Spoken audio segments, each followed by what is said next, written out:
Hello! I am here today to talk about a Ouija Shark, or Ouija Shark. Not sure how this word is pronounced. Here's how it's spelled. And I've heard it pronounced in a variety of ways. But I know it's not Ouija, as was suggested in this film. It is another It's So Bad It's Good Shark movie, and I think of the It's So Bad It's Good Shark movies, this one is S tier. It's a 2020 film directed by Brett Kelly, who also brought you such hits, or should I say bites? I'm so ashamed of that. As Jurassic Shark and Raiders of the Lost Shark. I think, like I said, of these, it's kind of S tiers. I mean, it's very low budget, supposedly only having a $300 budget. However, the acting is totally fine. It actually has a story, and all of the, I think it's about 70 minutes worth of film is dedicated to that story and plot line. The music in it's pretty good. I believe it's done by a band called Goat, G-O-A-T. I feel like I pronounced that oddly.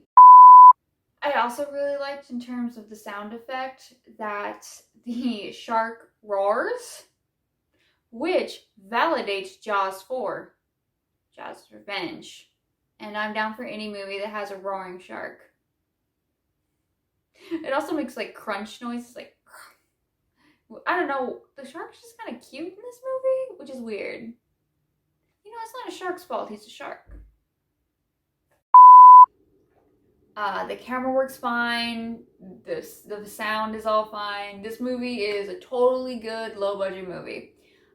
Premise being, I mean, it's Ouija Shark, so 5 chicks get together at one of their friends' friend's house because they're out of town and they're needing someone to house sit, and they find a Ouija board. One specifically, Jill, finds a Ouija board, and they start talking to the Ouija board and summon the ghost of a shark that goes around eating people, which I think it ends up having a death count of 8. Yes, it kills a total of 8 people. All of the friends but Jill die. There is a cop who has a alcoholic brother-in-law who is also a cop. The alcoholic brother-in-law gets eaten. Some picnickers get eaten because they're kind of out in the woods. The cop and Jill team up together to fight the spirit shark. Jill's father gets involved as he is a practitioner of the magics, and he goes to contact a medium, during which time he tries to kind of get the shark's attention. So the shark shows up at the medium's house and eats him, I think. Then he goes to, I'm gonna air quotes, heaven, but it's really just the sky. But that's the sky in the movie. Like, the movie isn't pretending that it's heaven, so he just goes on a cloud in, I guess, astral ghosty form. I don't know what's happening. And the shark follows him, and then they battle. The shark spits out like fireballs, like Kamehamehas. It's really great.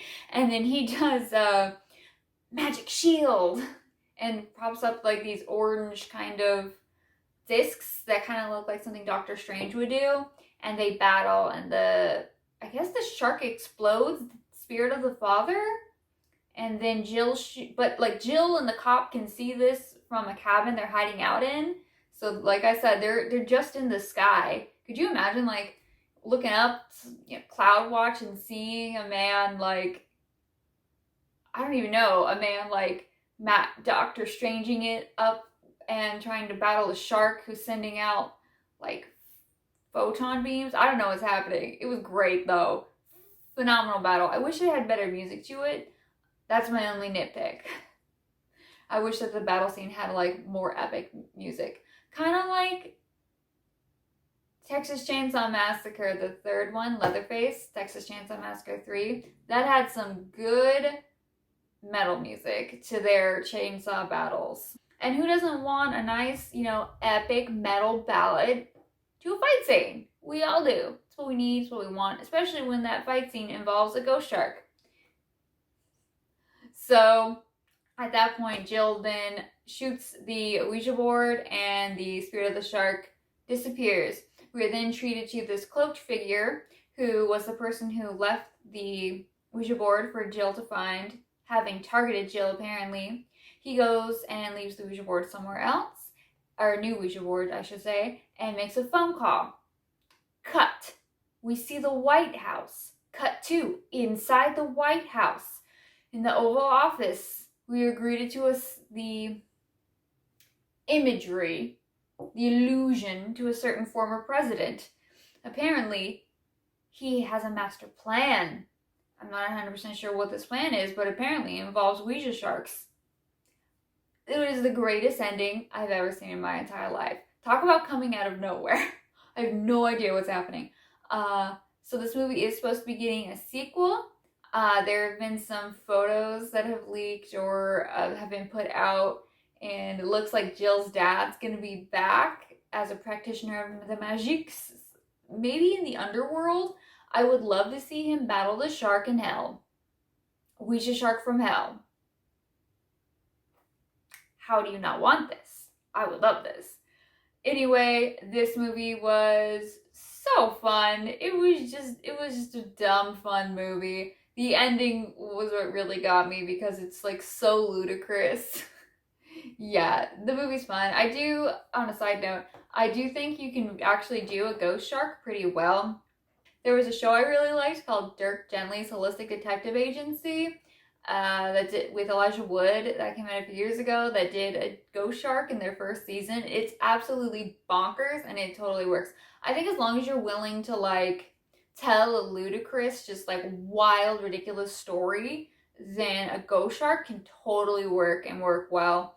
As I said before, this, in terms of like bad shark movies, this is S tier. This is phenomenal. Yes, A++.